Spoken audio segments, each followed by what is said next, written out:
Good morning, good afternoon, good evening, and good following morning wherever you are. This is AMA number, wait for it, 23. Today is the 27th of August, and lots going on. Be excited to discuss a bunch of things, but most importantly, we have my guest coming up in a few minutes, Taly Mair, who is the director of the Athens Jewish Community, who's a good friend who I've known for years through JCC Global, and we're going to hear all about Jewish life in Greece, which is a place that I've become recently somewhat obsessed with. By somewhat, I mean completely obsessed with. We just spent 2 weeks there, and actually, we'll talk a little bit about this, going to be going back. So it's exciting, first of all, to talk to Taly, who's a wonderful Jewish community leader, but also about Greece, which is my new favorite place on earth. Hello, Benji. Good morning to you, Benji. I believe you were missing last week, Benji, but we won't hold it against you. We might take away your morning privileges of announcing the time that you're there. Where can we go, Benji, with a question? Where can we go to binge watch all my AMAs? We'll soon be revealing a special place so you can watch all the AMAs together. So don't worry about that, Benji. I know that you're very bored and need to watch all my 23 AMAs, especially the ones that you've unforgivably missed. Good morning, Lori Rolat. How are you, Lori? And Jeffrey. How is Grumpy Jeffrey watching? Good to see you guys. Let's see what's going on. So Corona, not good. Things continue to get worse in Poland, as I've said for the last few weeks. Poland has now entered, Krakow, I should say, has now become part of the yellow zone, the dreaded yellow zone. What does that mean? There are two different levels of places in Poland that are on, that have worse amounts of corona, and Krakow is now in the yellow zone, which is not good. It means that they're starting to reduce amount of people that can gather. We have to, masks are obligatory inside, number of people limited, 25% of capacity you're allowed to have in cinemas, gyms, public spaces, spas, and restaurants. The travel ban continues, so we can still, there are 43 countries that Poland cannot accept flights from, including China, the US, Israel, Russia, and Brazil. So situation generally continues, but is getting worse. Hi, Sita. Hello to my dad who's watching, who had a fall the other day. I hope you're feeling better, Dad. Hello, Marcel. Good morning to you, Marcel from Canada. Marcel Zielinski, who's been riding a lot. I see that you've been riding and doing well, Marcel. You know, we're always thinking about you, and we're busy, very busy with our plans for next year's Ride for the Living, which will be a hybrid. It'll be virtual Ride for the Living and actual in Krakow, God willing, Ride for the Living in person. So it's exciting. We had such a success with the virtual ride that we are gonna continue doing that to let people from all over the world do the ride with us, but of course, have it once again in person. Thank you for that clip, Benji, for posting airplane. Very good. Oh, hi, Anna Panek in Brazil, telling me that her mom is doing well. Oh, good. You know, so the Panek family from Krakow, Anita from here, and in her late 80s came back to Krakow, is now 90, and is a world famous scientist, and is retired here in Krakow, right around the corner from the JCC. Very important part of our community, and has been a little bit not doing well lately, so I'm happy to say she's improving. That's good news, Anna, thank you. And of course, our whole community and all our thoughts go out to Anita, our good friend and valued member of our Jewish community. Hi, Ryan. Ryan Kaplan, our JDC fellow, sort of, is back in Krakow. Was from Atlanta, is now back, and will be spending the year here. Whether he'll be a fellow, we're still working that out with JDC, but he will be here working at JCC Krakow, doing all the good work that he's been doing as a valuable part of our team, working on fundraising and writing stuff and marketing and external relations and all the good stuff that Ryan has been helping us with. So happy to have him here. And your mom will be 90 on September 1st. That's right. She's just turning 90, so we're sure we'll wish her a very, very happy birthday next week in a few days.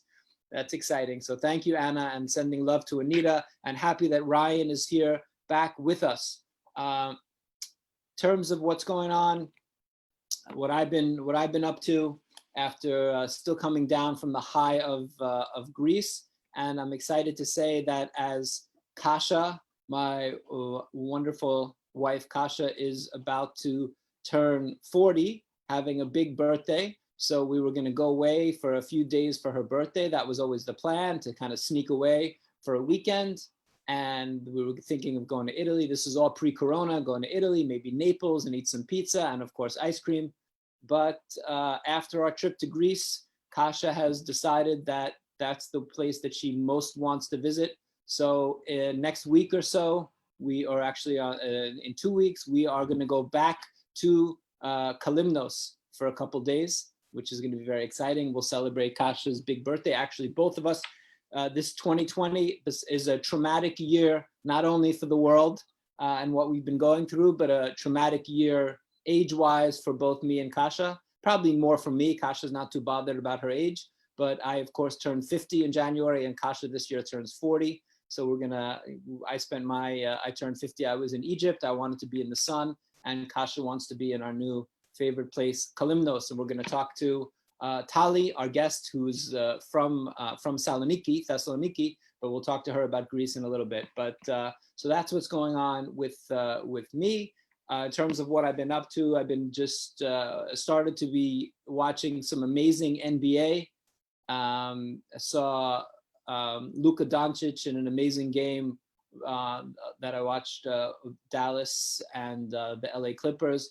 And then, of course, I saw what happened yesterday in response to the tragic Jacob Blake shooting by the police. Another young Black man shot by the police this time in Kenosha, Wisconsin, that the Milwaukee Bucks and now the rest of the NBA is not playing. So that's huge, huge news. They were in the bubble. They created this, if you're not aware of it, the NBA created this sort of safe zone in Orlando, Florida, Disney World, where they were able to play and limit people coming in or eliminate people coming in and out. So to keep everyone safe with constant testing. And now that is on hold because of the response, the players boycotting the game after the shooting. Another tragic shooting. What is there at this point to say, except I guess as a non-African American need to be strong allies and to stand with the community and to understand that in a world where this guy is unarmed and shot 7 times in the back, and then during the sort of protest, the day or two later, a 17-year-old kid with a assault rifle just walks past everybody and starts shooting, and nobody does anything to stop this kid. The police don't do anything to stop this teen, who then goes and murders people with a gun. So I think we understand that there is, not to get too deep into the politics, but I don't think that there's even a question about the systemic racism in the United States. I personally don't think that the police is the problem. I think that the police is a reflection of American society. So I don't go and just blame the police like the police is an outlier. The police reflects what society looks like, and society looks like a place where it is not safe to be a African-American male, besides other problems that they have and other minorities have. So I've been watching that very closely. Of course, that connects with the conventions. Watched the Democratic convention, which I felt uplifting and gave us hope. And then watching the Republican convention these days was unbelievable to me. I felt like there was a complete disconnect between the reality that I see as an American citizen or as a human being on planet Earth and the message of the Republicans. The Republicans Donald Trump is above politics. Donald Trump is not petty. Donald Trump has cared about Corona from day one.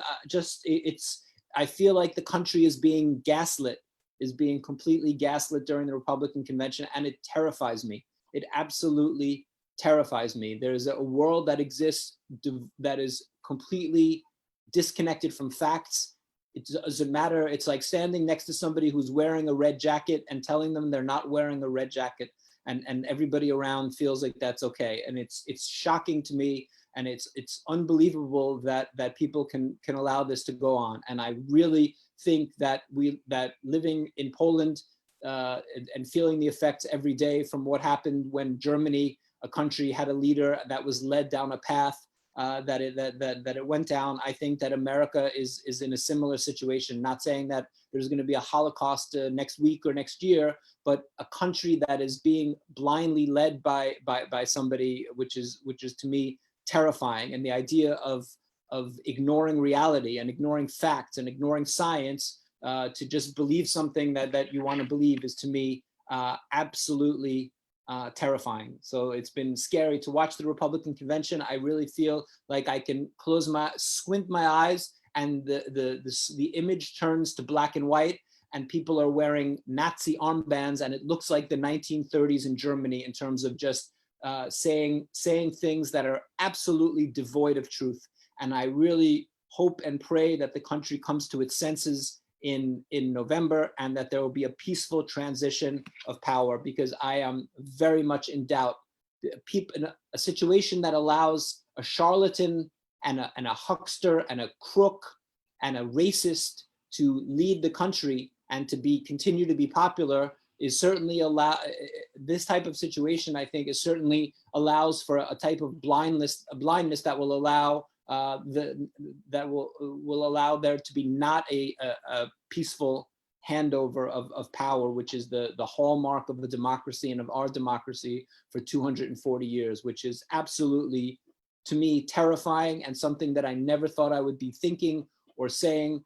And somebody, I did an interview yesterday, and it was the first meeting that I've had at the JCC since March, not with staff, but the first outside meeting. And I was recorded for a film, for a company that's traveling to different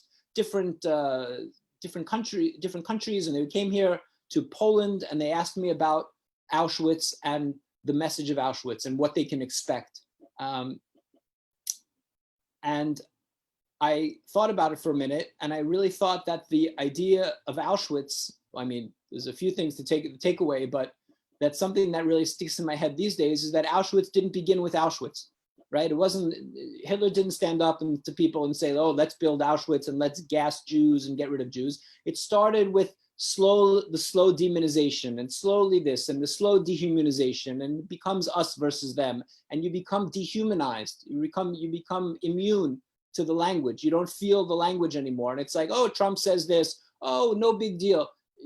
1,000 things that he does, any one of them would be shocking for us and too much for us, but we become immune to it and desensitized to it. The idea that a sitting Secretary of State stands on a roof and makes a speech, this is illegal. This is not part of what our government should be doing. And it's just over and over and over again. And it's terrifying to me. And this idea of saying, oh, they'll never get to that, and don't worry about it, and Auschwitz is something that belongs to a different time. No, Auschwitz exists because people ignored the truth, and people didn't feel empathy, and people allowed leaders to lead them down a path that they never should have gone. And I think the United States better wake up, and wake up quickly, because we're headed down a very, very bad path. And democracy is not something that we should just accept, and we should celebrate. Democracy is something that you earn, and something that you need to work for and continue to work for it. And half of America better wake up, because this is not. The country is the democracy, and the future of American democracy is not guaranteed. So, sorry about that rant. It's just been a little bit on my mind, and yeah, especially a little bit fitting as we talk about democracy when we have Taly Mair, my guest, who's going to be on in a couple of minutes, from Greece, the birthplace of democracy. Maybe Taly can help us understand what democracy really needs to be. So let me just get to a few quick questions, and then I'm going to bring on Taly, who's wonderful. Is the JCC Krakow reopening in September? Yes, we are reopening. We are trying to figure that out as the rules change and as the situation changes all the time. We're working on trying to understand how open we can be and what we're going to do for the high holidays. We will celebrate the high holidays in some capacity. We will be together as safely as we can. Is Rabbi Avi coming back to Krakow? At some point, Rabbi Avi will come back to Krakow. Not yet. It's not safe for him. He'd have to be in quarantine, and it just doesn't make sense exactly yet. They keep changing the regulations between the Israeli side and the Polish side, what's happening. So that is not happening yet. What are we doing for Kasha's birthday? I mentioned that we're going to go away to Kalymnos, celebrate Kasha's 40th birthday there together in a place that's become a special place for us. What place outside of Krakow do I miss most during the pandemic? That's a very good question. What place do I miss most out during the pandemic? I will tell you very, very clearly that I miss New York. I miss New York City. I miss my friends in New York City. I miss going out and seeing friends around New York City, seeing my family, although that's always a challenge. No, just kidding, Dad. But yeah, I miss New York City without question. I got very used to the last few years where I would go to New York City every month or two and be able to see people, especially people there in New York. That's what I miss the most. So thank you for those questions. Sorry for the extended rant, but I felt it was needed and feel much better. Thank you. Good morning, Jeffrey, driving. So now it is my great pleasure to bring my guest from the birthplace of democracy, my friend Taly Mair. Taly is the executive director of the Athens Jewish Community. She grew up in Saloniki. Her father is Greek and her mom is Israeli. She then she went to study in Israel. She had her BA and her MBA at the Hebrew University. Then she came back to Greece and she was working for a fashion company, working in marketing and doing really some incredible PR director in an international fashion house. And then in 2011, Kay started working, she'd been volunteering and then started working for the Jewish Community of Athens in the capacity of the executive director. So good afternoon, my good friend Taly Mair. How are you? Fine. Hi, Jonathan. Great to see you.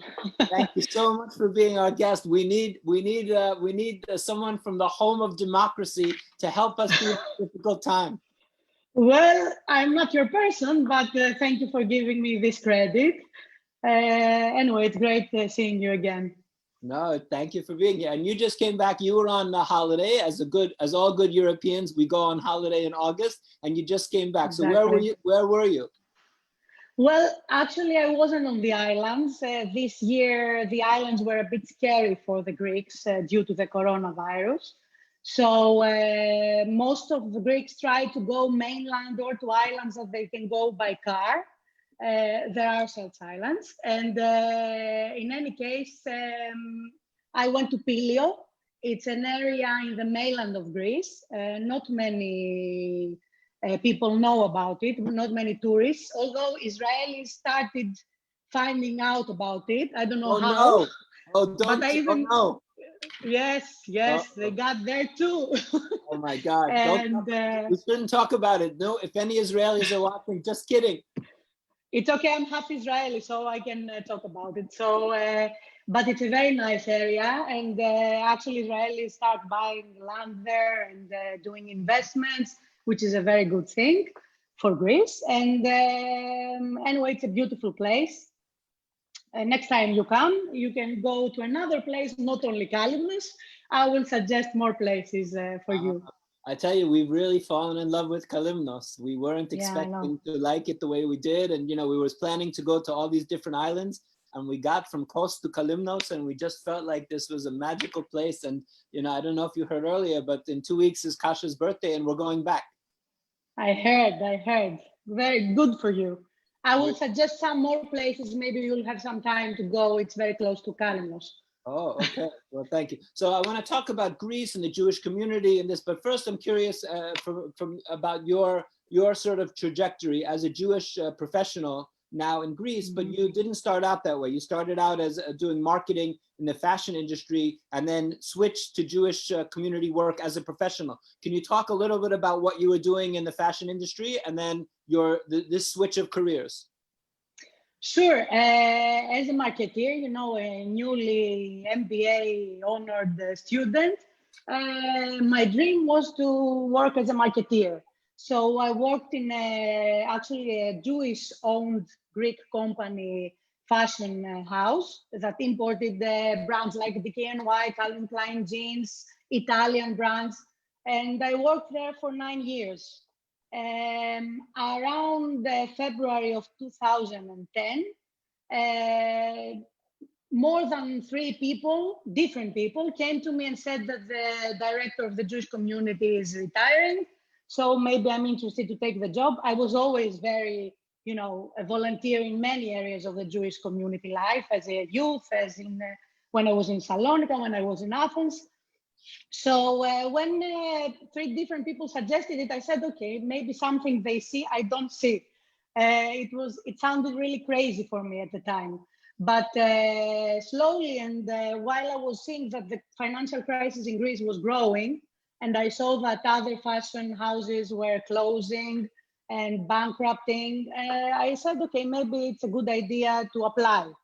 Then I did a series of interviews, and finally I got the job, which is completely different than what I was doing. But the feeling of giving to other people and making their life better, it's so much more meaningful and even creative in the end than selling very nice clothes to other women mainly. Absolutely. No, it's very rewarding when you're doing a mission-driven work like we are. It's Exactly. it's very, very rewarding. It's Yeah. challenging, and the private sector Exactly. usually pays better, but okay. Yes, exactly. So the Greek community is fascinating. It's a 2,300-year-old community, which is there are no, besides Israel, I don't think there are any older Jewish communities in the world. Very few that were there really during these historic times. There were already Jews living in Greece, and the main communities now are Thessaloniki, and Athens. Can you maybe talk a little bit about Athens and Thessaloniki? Well, you're from, No. so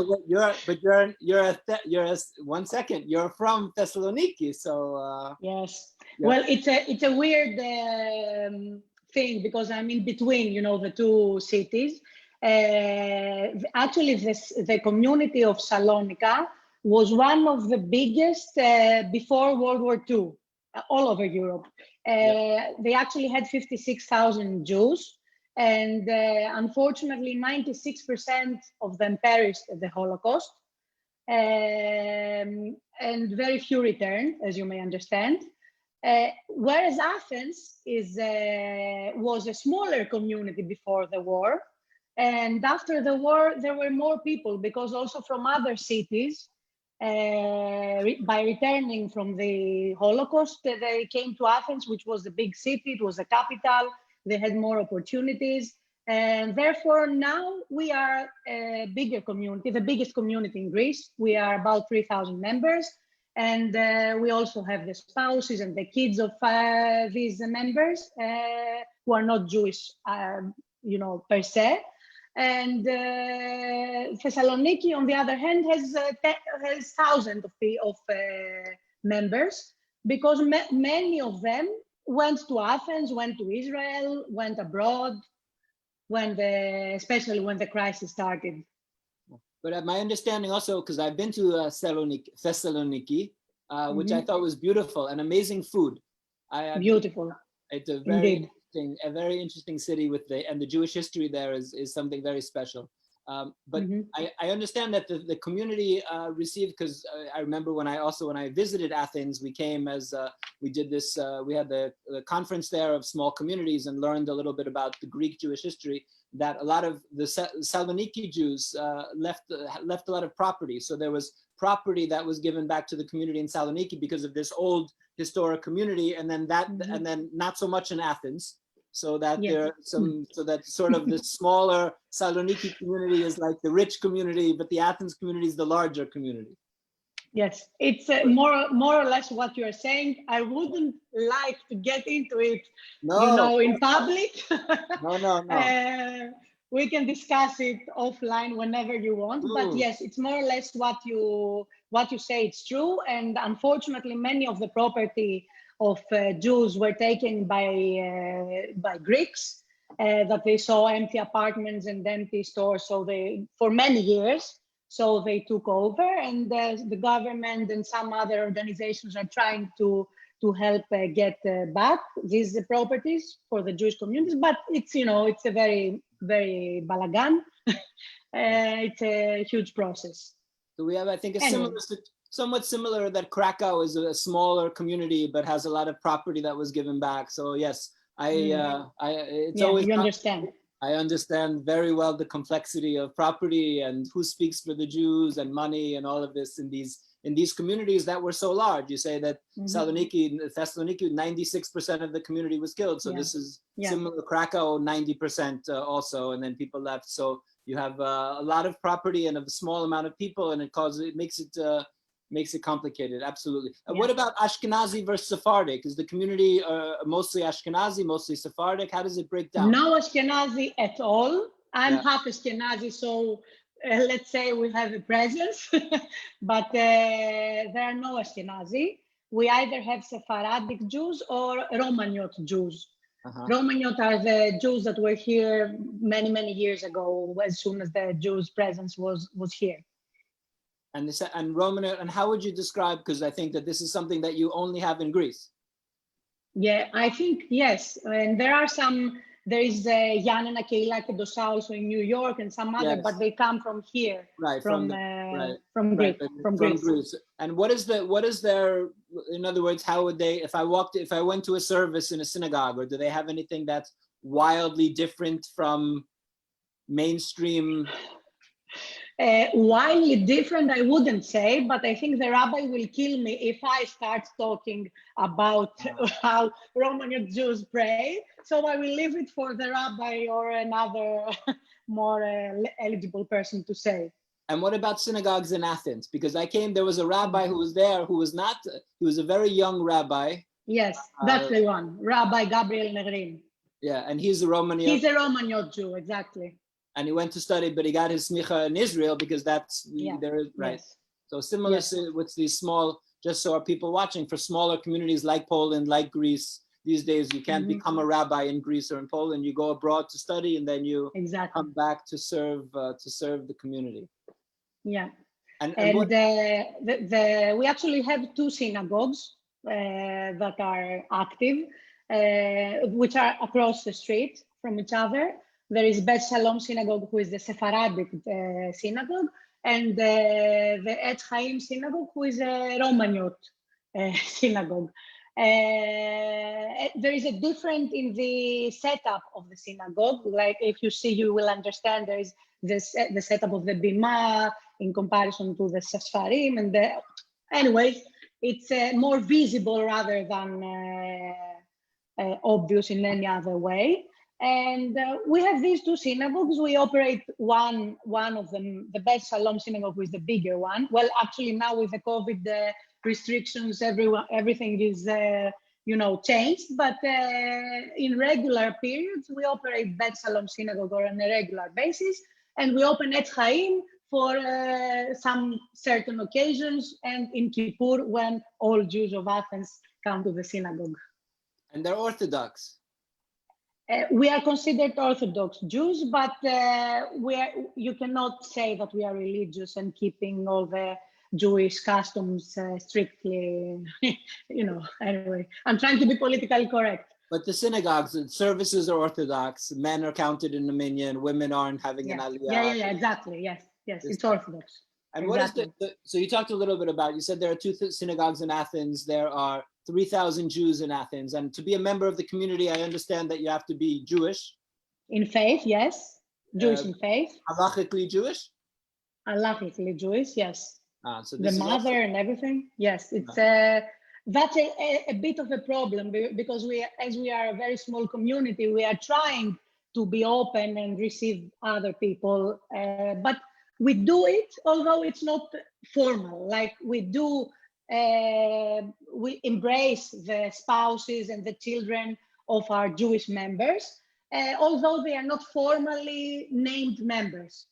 It doesn't really matter, it's just the name that you are a member of the community. They participate fully in They Jewish, participate, exactly, actively, yes. And what about Jewish schools? We have one Jewish primary school, kindergarten, of course, and primary school. And we have about 100 and something kids. And a couple of years ago, with the help of the Lauder Foundation, we made a deal with an American college in Greece, an American high school in Greece, where now all our kids can go and continue and have some Jewish education in also in high school. Wonderful. And in the community, would you say that most of the community, a small part of the community, half of the community, send their kids to the Jewish school? About 75%. So and I think the main problem, I'm talking about myself, for example, is the very big distance in Athens. We are very spread all over the city. So, for example, my kids, when they went to the primary school, they had to commute for 1 hour and 15 minutes each direction, which is huge for a little kid to do for every day. So I would say that having 75% of the Jewish kids in Athens, it's a very, very good success rate in terms of, No, it's fantastic. Participation. It's a very high percentage. I guess also the city is spread out, but also you have bad traffic. Yeah, exactly. Yes, both these things are a huge problem and make it more difficult for people to send their kids to the Jewish school. No question. And what about anti-Semitism? Because of course I have to ask you, anti-Semitism and then also anti-Israel, because sometimes we say it's the same, but I think in practice, it's not necessarily the same how it works out for us on the ground. Yeah. Well, I'm very happy to say that I think Greek-Israeli relationships are going through one of the best periods I ever remember this country. You've seen also Netanyahu talking with Mitsotakis and, making deals in many areas, cooperating in many areas. So in terms of receiving Israelis who are like, I think the biggest touristic group coming to Greece in the recent years, especially when the situation with Turkey was started being blurry and difficult. So I think Greek-Israeli relationships are going through the best period ever. Wow. So, and you see also the media cooperating in this direction.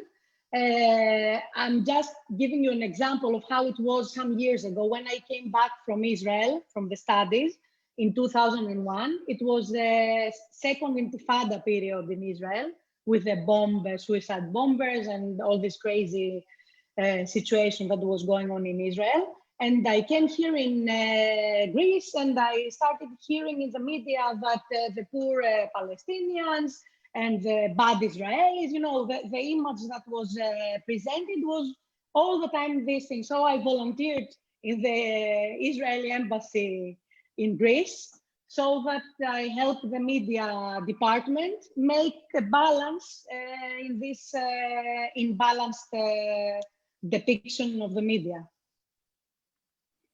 Yeah, no, so that's the situation in the, I was saying, I think that Greece was known, like just living here in Europe, and I'm here since then. I came to live in Poland from Israel the same time that you went back to Greece, 2001. And I think Greece was known as a place very, very, very anti-Israel, just very pro-Palestinian. Although I think anti-Israel and pro-Palestinian don't have to be, you can be pro-Israel and pro-Palestinian, I think. Not of course. The same, but I think that Greece was seen as a place very, very sort of deaf to the Israeli side of the argument, and I'm happy to hear that you're saying that that's gotten much better.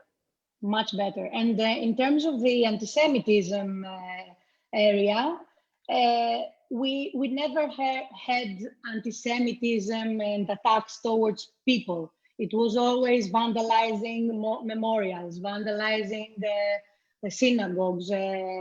So there is anti-Semitism. There was also a period in 2012 where Golden Dawn, which was a neo-Nazi party that got into the parliament. And this was a very, very scary period for the Jews. And, the alarm was like ringing. But thankfully, in the last elections, they were out of the parliament. They were not elected, and I think I hope that this terrible period passed.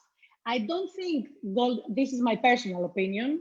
Golden Dawn was voted because Greeks are so anti-Semites, but because mostly what Golden Dawn did was, in a period of financial crisis, they accused all the foreigners and the Pakistanis and all the workers that came all over the world, that it was their fault that this situation happened, and that's why I believe they were voted like this. Of course, there are also anti-Semites that voted for them for this reason, but they were not openly presenting their anti-Semite opinions and beliefs. Yeah. Anyway, we are over this period. Yes, we are going through a good period in terms of politics and Israel-Greek relationships, but we have the COVID as all over the world. But anyway. Yeah, economic crises are generally not good for the Jews, who, of course, people start to, of course, oh, the Jews are the other, Jews are all rich, Jews control the world, George Soros, all of this. So maybe talk a little bit about how was that period for the community in terms of, was there a moment, because I remember here a couple of years ago, we had issues with the Polish government. I mean, it's the same government, but in terms of a law that they passed, and there started to be a lot of anti-Semitic rhetoric. And I think that for the only time that I've been here, there was a real question about, does this community have a future? And during the heart of the crisis, were there times when you really weren't sure, were people just going to leave for Israel and stuff, or you just felt like, okay, this is something that will get past as a Jewish community?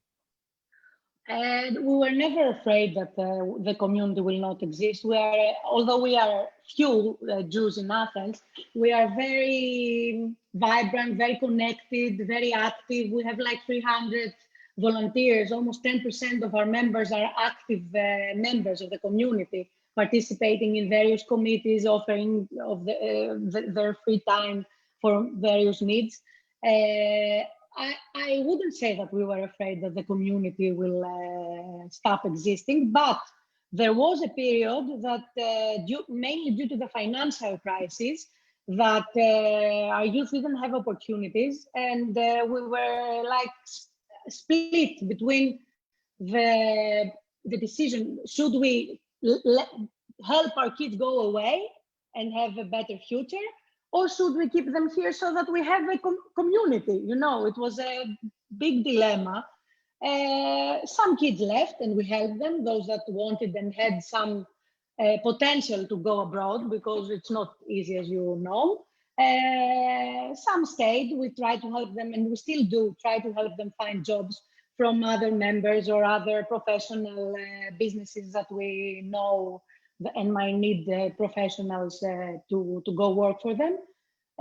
So yeah, I think that we're trying to survive the best way we can and preserve the community and be open. We're doing whatever we can in that area. And besides Corona, which is of course a challenge for all of us, and we're at a very unsure period, and it affects all of us in many ways that we don't even yet fully understand. What are the main challenges that you see for the community moving forward as a community leader?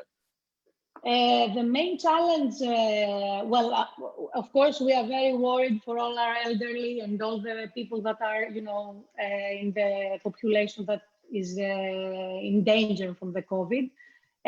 But other than that, the summer is, as you know, the touristic period in Greece, starting April to end of September. Many of our members, as most of the Greeks, work in the area of tourism, one way or another. It can be directly connected or it can be indirectly connected, suppliers for touristic businesses. Right. All these people are hugely affected, and we believe that they will have financial issues. We will have new poors. We will have people that we wouldn't expect them to come asking for help, that will come for help, either with paying less tuitions at the school, or finding them a job, or supporting them until they are able to stand on their feet. So as we are a community with a financial deficit, we rely a lot on Jewish organizations you very well know that are supporting us all the time, like JBC, like Claims Conference, like the Jewish Agency. And thankfully they are here for us, and hopefully one day we will be able to give back and help other communities that are in difficult situations. But this is my main concern. I'll tell you, for example, we have many members of our community are tour guiding tourists. And maybe some of the people that are watching us have visited and were guided by these people. All these people haven't worked this year because we were on a lockdown until mid-May. Israelis were not able to come without being on a quarantine until now. So Americans couldn't come at all. So you understand that these people couldn't work at all. They didn't have any income all this year. So this is just an example of people that are affected. Well, and many other cases. I think I've been trying, Kasha and I have been trying to do our best to support the tourism industry by Thank you, Jonathan. And not only that were we there, but right now, Kasha and I are taking care of 2 Chihuahuas because Kasha's sister and children and mother and partner are all right now in Rhodes. Okay, good. So, thank you for helping our economy. Where the Ornstein-Leonardi family working very hard to help the Greek economy. Thank you. Absolutely. So I wanted to ask you. I was joking about this before with some people because about holidays are coming up. Rosh Hashanah is coming up, but not long after Rosh Hashanah will be Hanukkah. Now, of course, the celebration of Hanukkah is with the Jews and the Greeks. So what's always been, I guess I thought about it in my life, but been thinking about it much more since my new obsession with everything to do with Greece, is that how is it for the Greek Jews to celebrate Hanukkah? Because essentially you're celebrating this, this miracle and this holiday that the opponent there is Greece. Well, okay, let's straight this thing out. Okay. The Seleucids were not Greeks, they were Hellenists. Hellenists, I Googled it so that I can say it, with the right terms. You're prepared. Yes, and because I know that this question is coming. For some reason, all Jews all over the world are very interested in this question.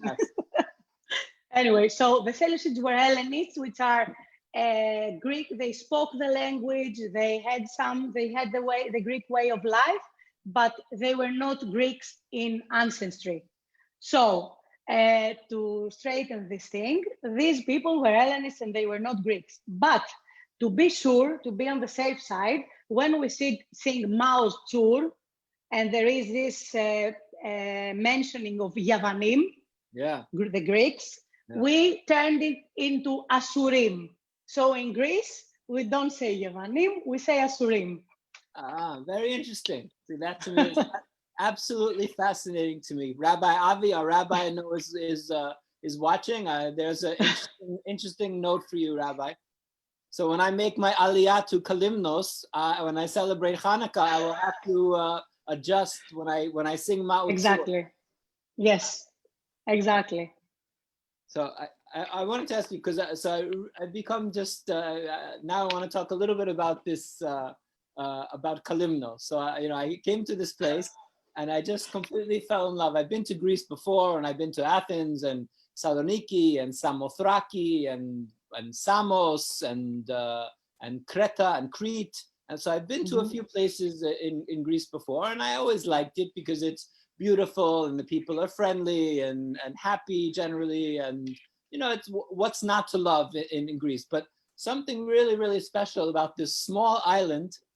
So first, do you know Kalimnos at all? And do you know places around there, this whole region of Greece? Because to me, it's a very special place.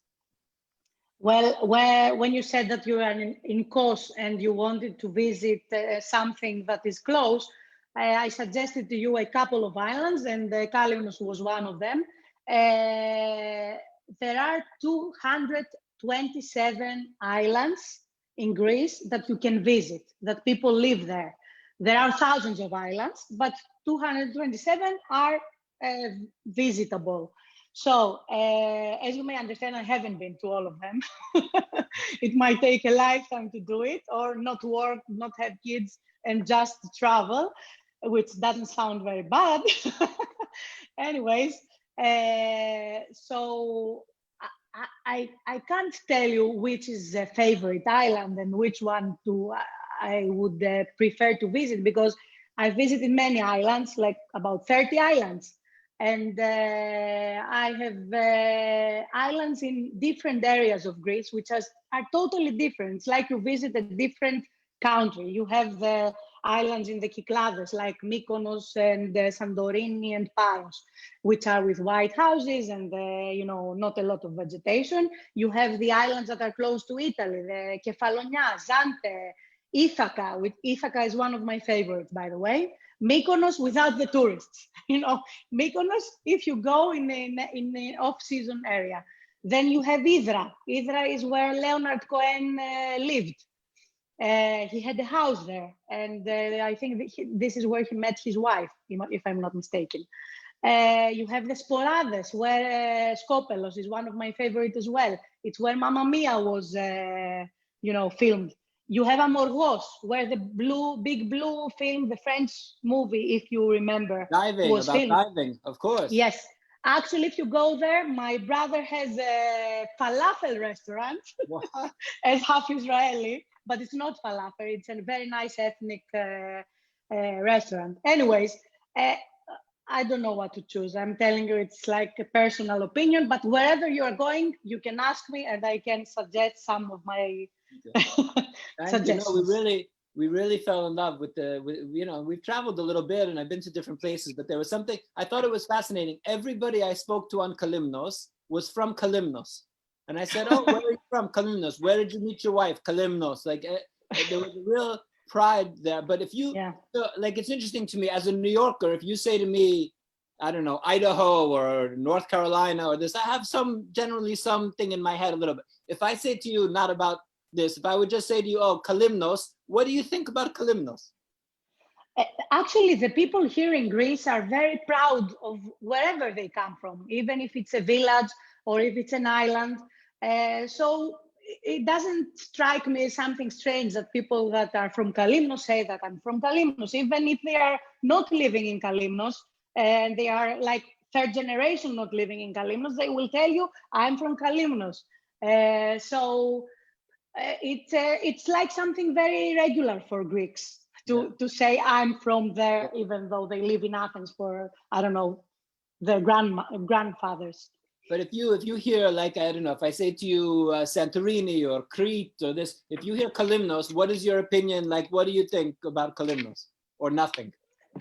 I think there are some, like the Cretans, those from Crete, are considered to be very macho men and, very with guns. And it's, this is, there are some areas in Greece, they say about people from Kefalonia, that they are a little bit crazy, but in a nice way. So there are some stereotypes, but I really don't like stereotypes. So it's just something, great, you are from Kalymnos, you are from Paros, wherever. It's just something exotic. Gotcha. Hope I covered you. I don't know what you wanted me to answer. But... No. I'm just so fascinated with this place. For me to go back somewhere after 3 weeks is like, it's pretty crazy. Yeah. I think that there's a difference. To me, what's interesting is it's about accessibility. So islands that have an international airport versus islands that don't have an international airport is very different. So now Kos is also beautiful, and you have this and mountains, and it's beautiful. Yeah, not crazy about it, but okay. But it has even the islands that aren't so nice are still pretty nice. Yes. You know, it's Yes. still right there. The level is pretty high. But Kos has flights from everywhere. So you have Polish people and Germans and Americans and English people who want to just go and drink. And, you know, it's a different environment. Go to these islands that you have to take a ferry. It's not so difficult, but still, if you have to make an extra effort, you can't just get on a plane and land there. So I feel like Limnos has this different vibe because there's no international airport there. Yes, it's true what you say, but most of the islands that have an airport have a good communication, like with a ferry or a smaller boat that connects you with the other islands around them. Yeah. So that's how I think you got to Kalymnos, right? From Kos? Yes. So other than Kalymnos, now I'm watching the map as well because I need to remember. You have Leros, which is very nice. You have Lipsi, you have Patmos. So if you, wherever you go, like Skiathos is in the Sporades. You go to Skiathos and then from there you can go to Skopelos, to Alonissos. So it's, it's not, you have to look around. And I suggest personally, not to stay in the islands where you have the airport, to go to the others, where it's a little bit more difficult to reach, but not that much. It's interesting. I think it makes a big difference just because so many people go on these package trips. You buy a vacation, you go on EasyJet or something for 1 week, and you figure, oh, what's the difference to go from this island to that island? Because maybe on paper, they're very similar. The only difference is that they don't have people flying directly there. And it was such a complete difference to go from Kos to Kalymnos in terms of that, or any of the other islands. I'd never been, or the other smaller islands that I've been to were ones without airports, were very, very different. Like Samothraki is like, I felt Samothraki was like isolated, totally isolated. Yes. For example, last year, I think last year, I went to Paros with a plane, and then from there, with a 15-minute ferry, we went to Antiparos. Antiparos, it's like so close to Paros, but not many people go there because now it's getting more popular, but it's so much less crowded than Paros, and I love this place. So you have to look, and now it's easier with the internet and the TripAdvisor and everything. It's much easier. And you have me also. I have to start learning Greek. That's, we can arrange. If you decide. I can read, I can deal with the alphabet though. I know the letters. So this is at least. That's a good start. It's a good start. And you know many words that you don't know that they are Greek, but I know I know so many words in English come from Greece. Greek, exactly. So, all the words that we don't use anymore in America, like democracy. Well, anarchy is also a Greek word. All the archies. It's true. Yes, exactly. All the good words. So Taly, as we start to draw to a close, I have a few questions that I always ask in these interviews. One is, are you on Team Latka or Team Hamantash? No idea. What is this? Latka, like Lvivot, Latka, potato pancakes. Latka. Or Hamantash. Okay. Hamantash, I don't know, but latkes I like. Latkes I like. So let's say I'm Latka. We'll take it. You know, you didn't prepare me for this. Hamantash, there's Ozne Haman. No, latkes still. Very good. And very important question. I want you to tell me in the whole world, what are your 3 favorite films of all time? Films. Oh, I have to think. Ask me the next question and I'll tell you. Oh, that was it. That was it. Yeah, just the 3 favorite films. This is always my final question. 3 favorite films. I have to remember the most recent ones because what did I say? I only see kids movies lately. Oh, no. Because of my kids. It could be movies from a long time ago. Any your favorite movies ever? Well, I love Big Blue. I love the movie Big Blue. It's beautiful. Amélie. I don't know why only French. I don't know how they came to me. Only the French movies. I love the Tarantino movies. I love Tarantino movies. Pulp Fiction and Reservoir Dogs. Me too. well, maybe some more will come. I'll send you by message.